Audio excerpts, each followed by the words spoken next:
Asante sana ndugu wa Tanzania kwa kuwa umeendelea kufuatilia chaneli yetu ya The Heavenly Miller na mambo mbalimbali ambayo tumekuwa tukiwajuza, na mambo yote yamekuwa yakitokea sawasawa na Roho Mtakatifu anavyoonya.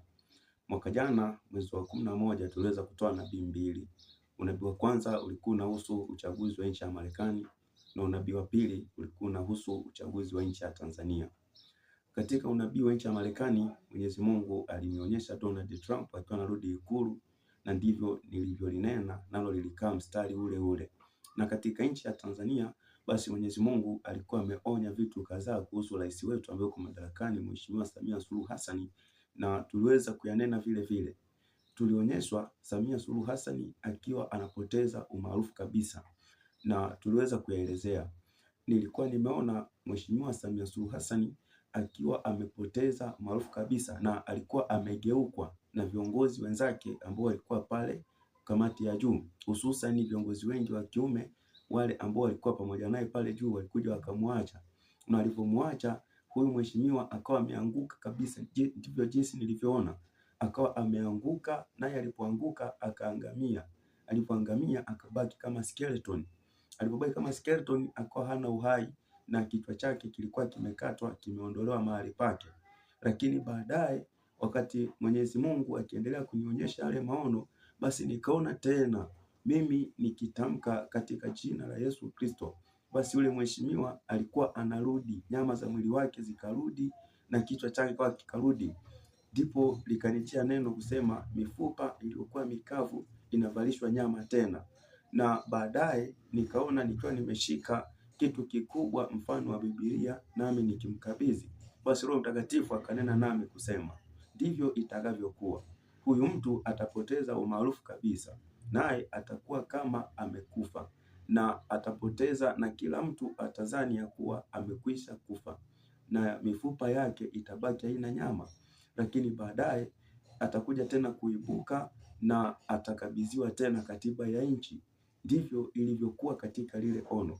Sasa wakati nikizidi kila siku kuomba Mungu juu ya uchaguzi wa nchi ya Tanzania, juzi tarehe 25, juzi ilikuwa tarehe 22 ya mwezi Oktoba huu mwaka 2025, basi kuna jambo tena Mwenyezi Mungu akawa amenishirikisha na kunionyesha.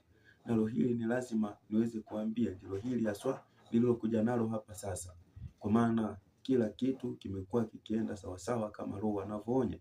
Nami nikaona watu wakiandamana, si kwa wingi sana, ni kwa uchache. Walikuwa wameandamana katika mikoa kadhaa, mkoa wa Dar es Salaam, mkoa wa Mbeya na baadhi ya mikoa. Lakini walikuwa ni watu wachache tu wakiandamana. Na maandamano yao ilikuwa ni kukipinga Chama cha Mapinduzi na kumuondoa Mheshimiwa Suluhu Samia Hassan ili aondoke pale madarakani, kwa maana uchaguzi unaofanyika si wa huru na haki, bali ni uchaguzi ambao tayari watu walishajipanga na wameshapanga matokeo yao, na wao wako tayari kabisa kuichukua nchi. Lakini Mungu akawa ameniambia kuwa maandamano unayoyaona ni kweli yatakuwepo, lakini hayatakuwa kwa kiwango kikubwa kama jinsi watu wanavyodhania, na wala hayatadumu kwa muda mrefu kama jinsi watu wanavyodhania, bali maandamano yatafanyika kwa siku 3 tu, na baadaye siku ya 4 kila mtu atarudi kwenye hali yake ya kawaida na shughuli zote zitaendelea. Ndivyo Roho Mtakatifu alivyoonya, maandamano yatakuwepo, lakini ni siku 3 tu, na baadaye kila mtu atarudi kwenye hali yake ya kawaida na nchi itakuwa tena mikononi mwa Chama cha Mapinduzi CCM, na Samia Suluhu Hassan atakuwa ni rais tena wa nchi ya Tanzania. Ndivyo Roho alivyoonya, na siku zote tunajua kuwa mambo ya Roho ni kweli. Mambo ya Roho ni kweli. Hatuwezi kuishi kwa jinsi ya mwili, tunaweza kuishi kama Roho anavyotaka. Ndivyo Roho alivyoonya. Mimi siwezi kuongeza kitu wala siwezi kupunguza kitu. Ndivyo nilivyoona. Roho yeye hutuonyesha yale yajayo. Maandamano yatakuwepo kwa siku 3, na baadaye nchi itarudi kuwa katika hali ya kawaida na shughuli zote zitaendelea.